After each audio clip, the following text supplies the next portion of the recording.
Dropbox. Ito po ang ating Dropbox. So, Ang yan, ang hindi po kasalanan ang maghulog po dyan sa Dropbox na yan. Sinso!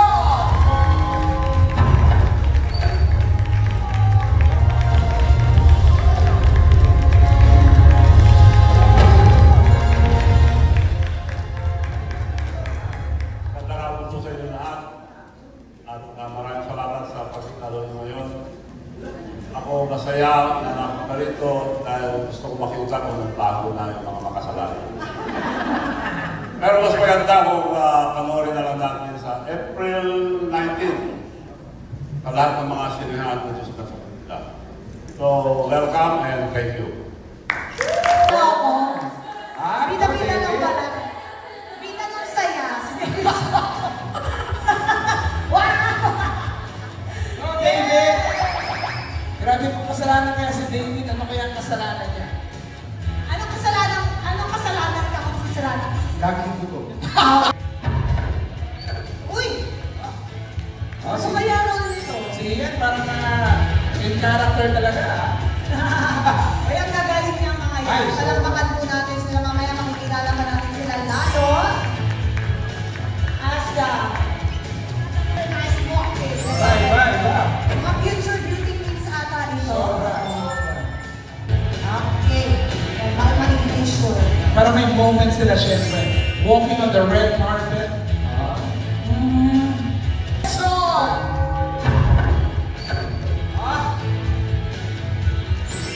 Iba rin to siya.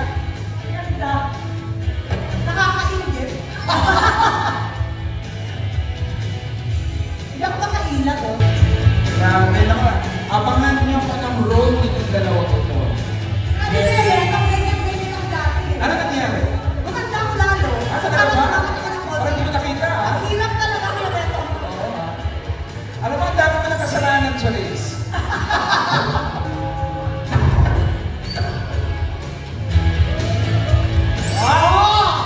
Kayo na ang humusga. Oo nga. Sino ang gwapo at sino ang mabait? Well, ako parang nalito ako Nalilito ka? Nalito ako Wow! Nagulat ba kayo?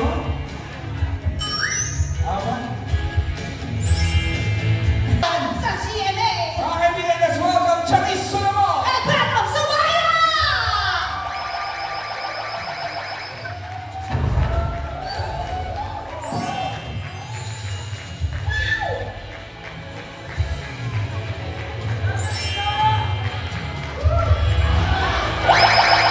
Yes! Mr. Joel Torres!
Okay, my initial reaction was, kaya ko ba yun?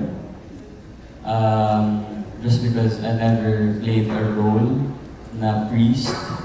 I mean, it was mostly romantic, di ba? Like, yung Pulang Araw. I mean, Pulang Araw was heavy drama.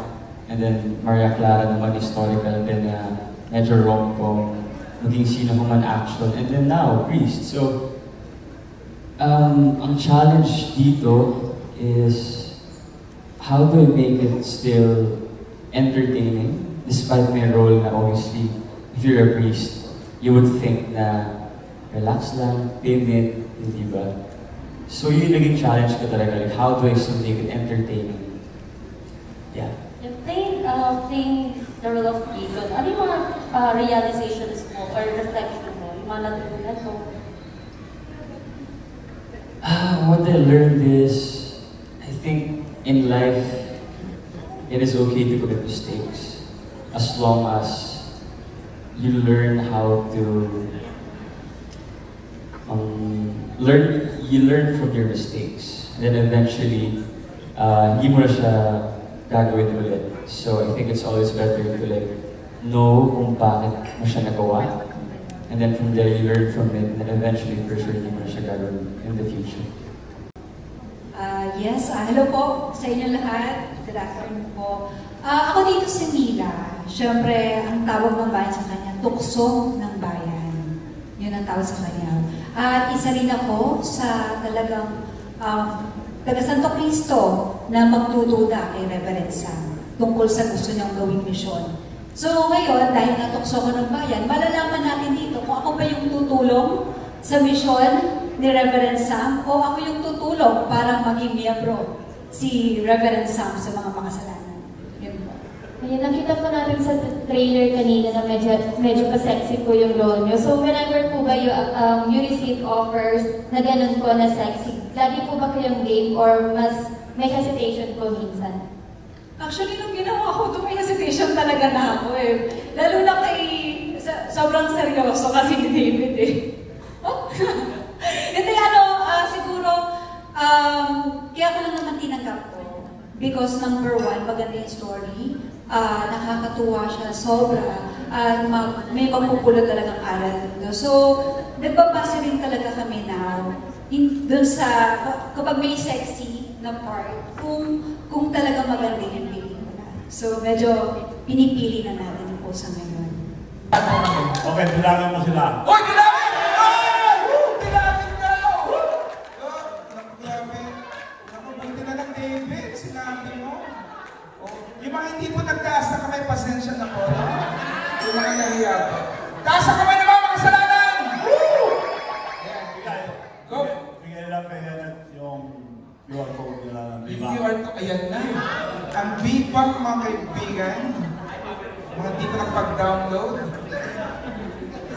Yan po. Go, maraming go. Baka meron pa po kayong gustong sabihin po, go. Walang bibang